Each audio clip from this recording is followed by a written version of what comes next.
बिस्मिल्लाहिर्रहमानिर्रहीम। शादी का पहला दिन था। मेरे बेटे ने लव मैरिज की थी। बहू भी बहुत खुश थी। जो ही रात हुई तो मुझे दुल्हन की धाड़ें मार मार कर रोने की आवाज आई। मैं भागती हुई जूही कमरे में गई तो मेरा बेटा अपनी नई नवेली दुल्हन को घसीटता हुआ कमरे से बाहर ला रहा था और साथ में चीख चीख कर बोल रहा था, मैं तुझे फारिग करता हूं। ये सुनकर मेरे तो पांव तले से जमीन ही निकल गई। मैंने फौरन अपने बेटे के मुंह पर थप्पड़ों की बारिश कर दी और दुल्हन को हाथों से पकड़कर कमरे में ले गई और उसके आगे हाथ जोड़कर बोली, प्लीज बेटा, तुम ये बात किसी को ना बताना। तुम इस घर की बहू ही रहोगी। वो मान गई और सुबह होते ही मैंने अपने 14 साला बेटे से बहू का निकाह करवा कर। मेरा नाम जैनब है और मैं शहर में रिहाइश पजीर थी। मैं बचपन से अपनी अम्मा को देखती आ रही थी कि वो फैशन करने में सबसे मशहूर थी। सब कहते थे, आलिया मेरी माँ जैसी तो कोई इस दुनिया में हो ही नहीं सकती। वो है ही बिल्कुल परी। अपने नैन नक्श की वजह से उम्र के इस हिस्से में भी वो बिल्कुल जवान लगती थी। हर वक्त खुद को बना संवार कर रखती, नए नए तर्ज के कपड़े बनवाती। हर रोज कोई ना कोई अपने कपड़े की प्रमोशन के लिए उनको बुलवा लेता। जूते, मेकअप, बल्कि ब्यूटी पार्लर के हर नए प्रोडक्ट के लिए भी बुलवा लेते। मेरी माँ के पास सारी दुनिया के लिए वक्त होता, लेकिन बस मेरे लिए ही वक्त नहीं था।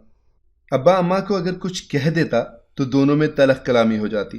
फिर कई कई दिन वो दोनों आपस में नाराज रहते, लेकिन अपनी नाराजगी में वो एक वजूद को फरामोश कर देते, जो कि उनकी अपनी सगी औलाद यानी मैं। उनकी बेटी का वजूद तो जैसे उनके लिए माने ही नहीं रखता था। मेरी माँ मुझे सबसे छुपा कर रखती थी कि किसी पर मेरी नज़र ना पड़ जाए, खासकर मीडिया से। एक दिन मेरी माँ को फिल्म की ऑफर आई। वो बहुत खुश थी। डायरेक्टर जब घर आया तो मैं भी उस वक्त सामने लॉन में खेल रही थी। मुझे देखते ही उसने मेरी माँ के सामने जिक्र कर दिया कि तुम्हारी बेटी बहुत खूबसूरत है, अभी तो छोटी है, इतनी प्यारी है, बड़ी होकर तो क़यामत ढाएगी। उसकी ये बातें सुनकर मुझे खुशी के साथ थोड़ा अजीब भी लगा। जब माँ की तरफ नजर गई तो वो मुझे घूर रही थी। मैं फौरन अंदर भाग गई और दरवाजे के पीछे छुपकर उनकी बातें सुनने लगी। अगर मेरी माँ अपने फैशन को छोड़कर मुझ पर ध्यान देती तो आज यूं मुझे छुपकर बातें सुनने जैसी बुरी आदत ना होती। जब मेरे कानों में उनकी बात पड़ी थी, जहां मेरी माँ उनको मना कर रही थी, मेरी बेटी छोटी है, वो अभी ये सब नहीं कर सकती, लेकिन सामने वाले अंकल भी अपनी बात पर अड़ गए। अगर तुम्हारी बेटी नहीं तो तुम भी नहीं। ये बात सुनकर मेरी माँ जो गुस्सा कर रही थी बिल्कुल खामोश हो गई और फिर चेहरे पर मुस्कुराहट सजाकर उसने मेरे लिए हामी भर ली। मैं खुशी खुशी कमरे में आ गई थी। मुझे सब ख्वाब लग रहा था। अगर ये सच था तो मुझसे भी लोग मोहब्बत करेंगे। मुझे भी बाहर की दुनिया में घूमने की आज़ादी मिलेगी, क्योंकि मैं तो घर में ही रहती थी। हमेशा से मुझे पढ़ाने भी उस्ताद घर ही आते थे। लेकिन अब मेरी जिंदगी बदलने वाली थी। मैं बहुत ज़्यादा खुश थी। कई सपने सजा बैठी थी। वो मेरी ज़िंदगी की पहली फिल्म थी जिसमें मुझे गरीब की खूबसूरत और हसीन बच्ची का रोल मिला था, जो अदलो इंसाफ करती थी, जिसने गरीबी की वजह से तंग आकर कभी गलत काम ना किया बल्कि सबको अच्छा काम सिखाया। और फिर उसकी ज़िंदगी संवर गई। वो उस्तानी लग गई। इसके बाद उसकी स्कूल की प्रिंसिपल और देखते देखते ना सिर्फ इल्म की दौलत से मालामाल हो गई बल्कि एक दुनिया भी उसे जानने लगी। मेरे दिल में भी ख्वाहिश जागी थी, जो सब ये फिल्में दिखा रहे, काश ऐसा सच में हो जाए तो मैं खुद को दुनिया की खुशकिस्मत तरीन लड़की तस्वर करूंगी। मुझे इन सब का मतलब तो मालूम नहीं था, लेकिन वहां एक नई आंटी मौजूद थी। वो मुझे समझाती तो मैं बोलती जाती। इसके बाद मुझे इतना पसंद किया गया कि मेरी माँ तो कहीं पीछे रह गई। अब हर वो काम जिसके लिए मेरी माँ जाती थी मुझे बुलवाने लगे। हर जगह मेरा चर्चा होने लगा। मैं खुश थी, लेकिन मेरी माँ वो घर की चार दीवारी में जब उसे गुस्सा आता तो मुझ पर हाथ उठा देती। वो पढ़ी लिखी औरत जिसको दुनिया जानती थी, वो अपने घर में अपनी ही बेटी के साथ जानवरों जैसा सलूक करती है। अगर कोई जान जाता नफरत करता उससे। उसका बस ना चलता मुझे जान से ही मार दे। लेकिन उस वक्त किस्मत मुझ पर मेहरबान थी, वो कुछ ना कर सकी। मेरी माँ अब जान बूझ कर जहां उसका काम ना भी होता मेरे साथ रहती और कोशिश करती कि वो आगे रहे और मैं पीछे। अब मुझे पाकिस्तानी ड्रामों में कास्ट किया जाने लगा, लेकिन इन सब में अगर मैंने कुछ नहीं छोड़ा था तो अपना अल्लाह से ताल्लुक। मुझे यकीन था वो मुझे गिरने नहीं देगा और ये सब मुझे मेरी उस्तानी ने सिखाया था। जो माँ ना सिखा सकी वो काम उसने कर दिया था। मैं नाउमीद नहीं थी, मुझे यकीन था मेरा वक्त भी बेहतर आएगा। जब मैं अपने अल्लाह का शुक्र अदा करूंगी तब ये गम मुझे बहुत छोटे लगेंगे। मैं अनजान थी कि अभी तो मेरे रास्तों में बहुत से कांटे आने हैं जो कोई और नहीं, मेरी माँ ही डालने वाली थी। मेरी राह में जब एक दिन मेरी दुनिया ही बदल गई, जब अम्मा ने अचानक मेरा रिश्ता तय कर दिया। मैं अगर छोटी नहीं थी तो इतनी बड़ी भी नहीं थी। मैं आगे बहुत कुछ करना चाहती थी, लेकिन शायद मेरी माँ की बर्दाश्त यहीं तक थी, इसलिए उसने मेरा रिश्ता किसी गांव के सरबराह के बेटे के साथ कर दिया। वो लोग आकर मुझे देख भी गए और शगुन की अंगूठी भी पहना गए। मेरी माँ तो मेरी कभी ना सुनती और मेरा दिल भी नहीं था उनको कुछ बताने का। एक ख्याल आया कि अब्बा को बता दूं, लेकिन इसमें भी कोई फायदा ना था। मेरी अब्बा से भी कौन सी इतनी बातचीत थी जो वो मानकर फैसला मेरे हक में दे देते। अब मैं उनमें से किसी को भी कैसे बताती कि मैं कॉलेज में एक एक लड़के को पसंद करती हूँ। ये सोच सोच कर मेरा दिमाग फटा जा रहा था। फिर जब कुछ ना सूझा तो हम दोनों ने भागने का प्लान बना लिया। अगले रोज कॉलेज जाने का बहाना किया और साहिर के साथ भागकर शादी कर ली। मैंने खत में लिख दिया कि मैं कुछ दिनों के लिए अपनी दोस्त के यहाँ जाना चाहती हूँ, जहाँ मैं अक्सर चली जाती थी। किसी को फर्क तो पड़ना ना था और इसलिए मुझे कोई ना परेशान करे। मेरी माँ तो शायद मौका चाहती थी, उसे मिल गया। अब फिर से वो वापस फिल्म वगैरह के चक्करों में पड़ गई और मैं छुप कर शादी करते अपने शौहर साहिर के साथ उसके घर चली गई। लेकिन वहाँ जाकर मेरे साथ जो हुआ वो नाकाबिले बयान था। शादी का पहला दिन था, हमने लव मैरिज की थी। मैं भी बहुत खुश थी। जो ही रात हुई तो मेरी धारे मार मार कर रोने की आवाज़ सुनकर मेरी सास भागती हुई जो ही कमरे में आई तो मेरा शौहर मुझे अपनी नई नवेली बीवी को घसीटता हुआ कमरे से बाहर ला रहा था और साथ में चीख चीख कर बोल रहा था, मैं तुझे फारिग करता हूँ। ये सुनकर मेरे तो पांव तले से जमीन ही निकल गई। सास ने फौरन अपने बेटे के मुंह पर थप्पड़ों की बारिश कर दी और मुझको हाथों से पकड़कर कमरे में ले गई और मेरे आगे हाथ जोड़कर बोली, प्लीज बेटा, तुम ये बात किसी को ना बताना, तुम इस घर की बहू ही रहोगी। मैं क्या करती? उस वक्त एक क़यामत सी गुजरी थी मुझ पर। मैं मान गई और सुबह होते ही मेरी सास ने अपने 14 साला बेटे के साथ मेरा निकाह करवा कर मुझे उसी कमरे में दोबारा भेज दिया। ये निकाह करने के पीछे मेरी तो एक बड़ी वजह थी जो मैं कभी भी अपनी सास को पता नहीं लगने देने वाली थी। लेकिन हैरान मैं इस पर थी कि मेरी सास ने क्यों मुझे मना किया किसी को भी बताने से, और इसके लिए वो मेरे आगे हाथ तक जोड़ गई। इसका साफ मतलब था कि कोई तो राज था जो मुझसे छुपाया जा रहा था। पहले मेरे शौहर का मुझे तलाक दे देना और बाद में मेरे छोटे देवर से मेरा निकाह करवा देना और रखना भी इसे खुफिया, ये सब मेरी समझ से बालातर था। जबकि अब मैं जिसके निकाह में थी वो आदिल था और निकाह के फौरन बाद उसे भी गायब करवा दिया। मुश्किल से ही मैंने उसकी एक झलक देखी थी और सास ने मुझे कमरे में बंद कर दिया। अब मुझे यहीं पर एक कमरे में अपनी इद्दत भी पूरी करनी थी। पता नहीं ऐसी कौन सी जल्दी थी सास को जो इद्दत से पहले निकाह करवा कर मेरे शौहर को गायब कर दिया। अब मेरा पहला शौहर जो कि अब मेरा जेठ था वो बहुत खुश रहता। मुझे कभी भी समझ नहीं आ रहा था कि यहाँ सब लोग ही अजीब थे। जिससे मोहब्बत की उसने इतना बड़ा धोखा दिया।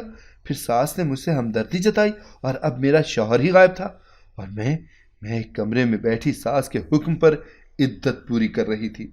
मेरी इद्दत का आखिरी दिन ही बाकी था। मैं बैठी सोच रही थी, जब मेरी माँ ही मेरी अपनी ना हुई तो दुनिया के दूसरे लोगों से क्या उम्मीद लगानी। मेरे तो इतने दुख थे कि कम होने में ही नहीं आते थे।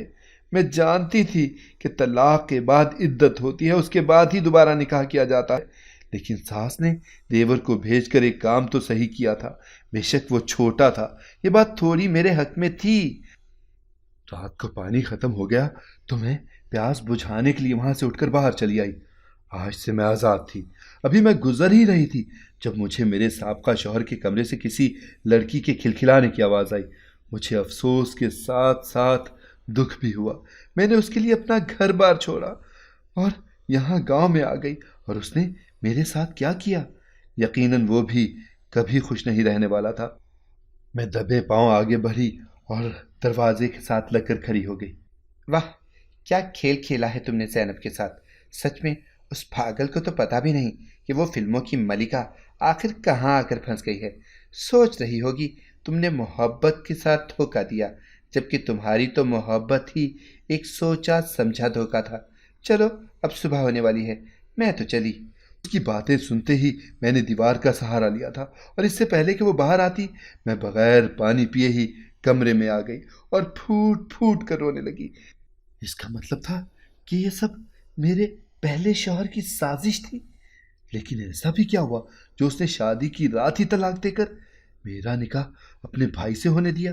तो क्या मेरी सास भी इस खेल में मुलविस थी? अब इन सब बातों का जवाब और ये सब करने के पीछे छुपा राज तो तभी बाहर आना था जब मेरा शौहर घर वापस आता, क्योंकि मुझे यकीन था मेरा पहला शौहर तो कभी कुछ ना बताने वाला था और सास पर बस अभी शक ही था। पहले मुझे पता करना था कि सास भी इन सब में शामिल है या नहीं। इसके बाद उससे सच उगलवाने के लिए कोई तरकीब सोचनी थी। बस बहुत हुआ, सबने मेरी जिंदगी को खेल समझ लिया है। पहले मेरी माँ ने अपनी मर्जी से मेरी जिंदगी को कंट्रोल किया और अब तो यहाँ राज छुपाए जा रहे थे। इसका मतलब तो यही था कि इस दुनिया में मेरा कोई भी नहीं था, सब मफाद परस्त थे। मैंने भी सोच लिया था जो भी राज होगा सबके सामने लाऊंगी और फिर यहाँ से हमेशा के लिए चली जाऊंगी। लेकिन जो सोचा था ऐसा कुछ ना हुआ, बल्कि बहुत अजीब हुआ। अगली सुबह उठी तो सास ने पता नहीं मोहल्ले वाली औरतों को क्या कहा था कि वो मेरे वारे न्यारे जा रही थी, मुझे हिदायत करती और दुआ देती जा रही थी। जब बाद में असल बात पता चली तो मैं हैरान होते शर्म से पानी पानी हो गई। दरअसल मेरी सास ने सबको ये बताया था कि मैं उम्मीद से हूँ, मेरा शौहर यहाँ मौजूद नहीं था। और सास को ऐसी बात सबको बताने में ज़रा शर्म न आई। मैंने गुस्से से सास की तरफ देखा तो एक कमरे में ले जाते मेरे पैरों में पड़ गई और बोली, देख तू मेरी बेटी है, बस जो मैं कहती जाती हूँ तू हाँ में हाँ मिला दे। मैं तुझे सब सच बता दूंगी, अभी मेरी इज्जत का सवाल है। लेकिन आप मुझे कुछ बता क्यों नहीं रही? मैं अब कैसे और क्यों यकीन कर लूँ? पहले भी आपने तलाक के फौरन बाद मेरा निकाह करवा दिया और मेरे शौहर को पता नहीं कहाँ गायब कर दिया है। मुझे एक बार मिलने भी नहीं दिया उसे। अब तो मैं आज़ाद हूँ, तो अब क्यों वो यहाँ नहीं है? आखिर क्या छुपा रही हैं आप? मेरी आवाज़ तेज हो गई थी। सास ने जल्दी से दरवाज़ा बंद किया और दोबारा मेरी मिन्नत समाजत करने लगी तो उनकी मिन्नतें सुनते ही मैं मान गई। लेकिन राज मैं जान कर ही रहूंगी, ये मैंने खुद से वादा कर लिया। कुछ दिन के बाद मुझे कहीं से बात पता चली कि मेरी माँ का एक्सीडेंट हो गया और उसके दोनों पैर तो ज़ाया हो गए और अब वो अपने हर काम के लिए किसी और की मोहताज है। कभी कभी दौरा पड़ जाता तो किसी को भी ना पहचानती और मारने दौड़ती। अब वो एक माजूर बनकर जिंदगी गुजार रही है। मेरा बाप भी अब मेरी माँ के साथ ही है। शायद उसे भी पता है कि जैसा उसके साथ हुआ कहीं मेरे साथ भी ऐसा कुछ ना हो जाए।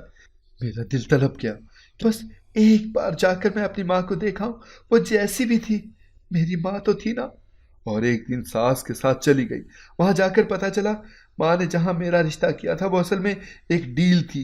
मेरे भागने के बाद उन्होंने बदला लेने के लिए बहुत सारी धमकियां लगाई कि बेटी हमारे हवाले कर दो वरना जान से जाओगी।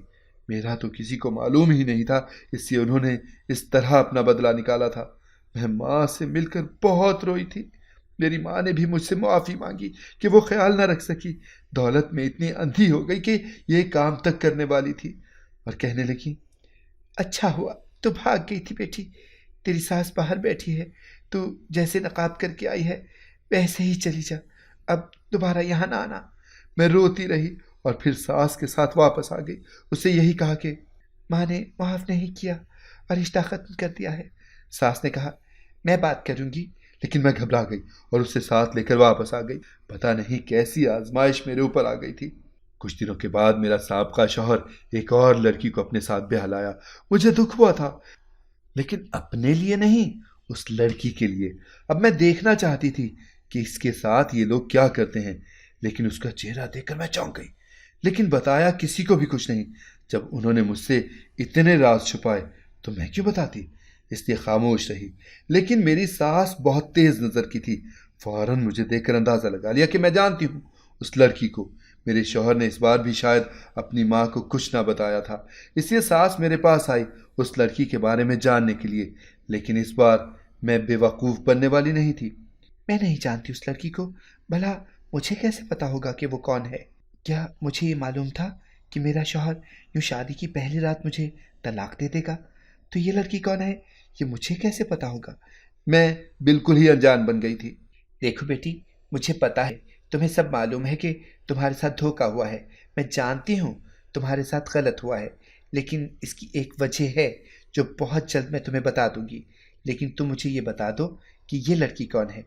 क्या ये लड़की गलत है या मेरे बेटे ने फिर कोई तमाशा करना है? मैं हाथ जोड़ती हूँ, मुझे सच सच बता दो। लेकिन मैंने उनकी एक बात ना सुनी। मैं क्यों बताती? 2 बार वो झूठ बोल चुकी थी। अब मुझे क्यों उन पर यकीन आता? इसलिए मैंने उन्हें कुछ ना बताया। लेकिन मैं भी अंदर से बेचैन थी। अब मुझे भी राज जानना था कि क्या वजह है जो ये सब मुझसे छुपा रहे हैं। इसलिए बहुत सोच कर मैंने एक फैसला किया। अब बस उस पर अमल करना था। शाम में मेरे अंदाजे के मुताबिक मेरी सास दोबारा मेरे कमरे में आ गई। अगर आप कल मेरे शौहर को बुला दें और मुझे सब कुछ सच सच बता दें तो मैं भी आपको इस लड़की के बारे में बता दूंगी। अभी बस इतना ही कहूंगी कि वो बहुत खतरनाक है, लेकिन अब आप मुझे पहले सच बताएंगी, तभी मैं आपको कुछ बता सकूंगी, वरना आप देख लें। मेरी बात सुनते ही मेरी सास परेशान हो गई थी और फिर बोलना शुरू हुई। देखो बेटी, मैं ये सब तुम्हें बाद में बताने वाली थी, लेकिन अब चलो खैर है, बाद में पता चले या अभी एक ही बात है। मेरे बड़े जेठ के 4 बेटे थे। बड़े बेटे की शादी उन्होंने बहुत जोश व खरोश से की थी। उनके भाई की सगी औलाद थी। वो सब कुछ अच्छे से चल रहा था जब एक रोज़ गुस्से में आते उसने अपनी बीवी को तलाक दे दी और अगली सुबह वो अपने बिस्तर पर मुर्दा हालत में पाया गया। फिर इसके बाद उसी लड़की की दोबारा शादी कर दी अपने छोटे बेटे से। 2 महीने सब सही रहा और एक बार फिर से वही हुआ। इस तरह उनके 4 बेटों की मौत हो गई। घर में कोहराम मचा था। सब परेशान थे और अब सब उस लड़की को कसूरवार मान रहे थे। लड़की के बाप ने रातों रात उसकी शादी की और उसे कहीं रुपोश करवा दिया। 2 साल बाद जब वो वापस आई तो उसके हाथ में एक बच्चा भी था और उसका शौहर भी सलामत था। तब उसने कहा, देख लो, मुझ में कोई बला नहीं है, तभी मेरा शौहर भी जिंदा है और मैं भी। आपके ख़ानदान पर ज़रूर कोई साया था जिसकी वजह से सबने मुझे जिम्मेदार ठहराया। फिर वो वापस चली गई। अब सारे गांव में ये बात फैल गई थी। सबने यही कहा कि इनका ख़ानदान मनहूस है, निकालो इन सबको, वरना हमारी बच्चियों पर भी ऐसे ही इल्ज़ाम तराशी की जाएगी। तब एक दिन किसी ने हमें बाबा का बताया। हम उनके पास गए तो उन्होंने बताया कि किसी ने हमारे ख़ानदान पर वाकई काला इल्म करवाया हुआ है। आखिर कोई तलाक हुई तो इस घर का हर चिराग बुझ जाएगा।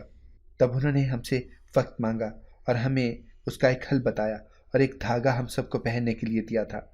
साथ सख्ती से मना किया था कि कोई तलाक ना हो ख़ानदान में। लेकिन मुझे नहीं मालूम ऐसा क्या हुआ जो मेरे बेटे ने तुम्हें तलाक दे दी, और ना ही उसने मुझे इस बारे में कुछ बताया है। लेकिन बाबा ने कहा था कि तलाक देने पर मजबूर भी किया जा सकता है, इसलिए इसका हल यही है कि तलाक होते ही बगैर किसी को कुछ बताए उसका निकाह घर में मौजूद किसी और मर्द से करवा दिया जाए और कुछ वक्त के लिए दोनों को अलग रखा जाए। इससे उनकी जान बच जाएगी। इसलिए बेटा मैंने ये सब किया है। मेरा कोई बुरा इरादा नहीं था। मैं तो बस अपने बच्चों का भला चाहती थी, उनकी जान बचाना चाहती थी, इसलिए ये सब किया। वो रोते हुए मुझे सच बता रही थी और मैं ये सोच रही थी कि अगर मेरी सास ने मेरी तलाक नहीं करवाई तो मेरे शौहर ने क्यों मुझे तलाक दी। क्या इसके लिए या इसके पीछे भी कोई राज था? मैंने उस रात जो भी कुछ सुना सास को बता दिया और हम दोनों ने उस लड़की का सच जानने के लिए एक मंसूबा बनाया। लेकिन इससे पहले हम कुछ करते कि वो हुआ जिसका हमें वहमो गुमान में भी नहीं था। उसी रात मैं और सास किसी के मरने पर ताज़ियत करने गए हुए थे। जब वापसी पर घर का दरवाज़ा खुला पाया तो पैर तले से ज़मीन निकल गई। हम भाग कर घर में दाखिल हुए थे। जब कमरे में गए तो देखा मेरा साबका शौहर नीचे गिरा हुआ है, जबकि घर की एक एक चीज़ गायब थी। इसका मतलब था कि घर में डकैती हुई थी। तो उसकी बीवी कहाँ थी? लेकिन इस वक्त उसे हॉस्पिटल लेकर जाना ज़्यादा ज़रूरी था। हम उसे लोगों की मदद से करीबी हॉस्पिटल ले गए, जहाँ थोड़ी देर के बाद मेरी सास ने मेरे शौहर को भी बुलवा लिया और मैं ये देखकर हैरान रह गई कि वो बहुत खूबसूरत मर्द था, गोरा चिट्टा। इतनी परेशानी में भी वो मुझे यूं खुद को देखते पाकर मुस्कुरा दिया। मैंने फौरन से नजरों का जाविया बदला। अगले रोज हमें मालूम हुआ कि उसकी बीवी सब कुछ लूट कर अपने शौहर की सारी जमीन अपने नाम करवा के भाग गई और जाते हुए शौहर को ऐसी दवाई खिला गई कि अब वो बस चारपाई पर पड़ा रहता, अपना काम भी खुद ना कर सकता था। फिर उसके काम के लिए मेरा शौहर उसकी मदद करता और बाकी घर के काम मैं देख लेती। जब वो थोड़ा बोलने के काबिल हुआ तो उसने बताया कि उसने कॉलेज में उसी लड़की से मोहब्बत की थी और मोहब्बत में इतना अंधा हो गया कि उसकी हर बात मानता गया। वो लड़की मेरी माँ की कोई दुश्मन थी। शायद मेरी माँ ने भरी महफिल में उसकी बेइज्जती की थी और उसके बाप पर भी झूठा इल्ज़ाम लगवाकर उसे जेल करवा दिया था, जिसकी वजह से उसने ये सब बदला लेने के लिए किया और जाने से पहले बता गई कि उसे कोई मोहब्बत नहीं थी। उसका तो काम था सबको उल्लू बनाना और पैसे ईंट लेना।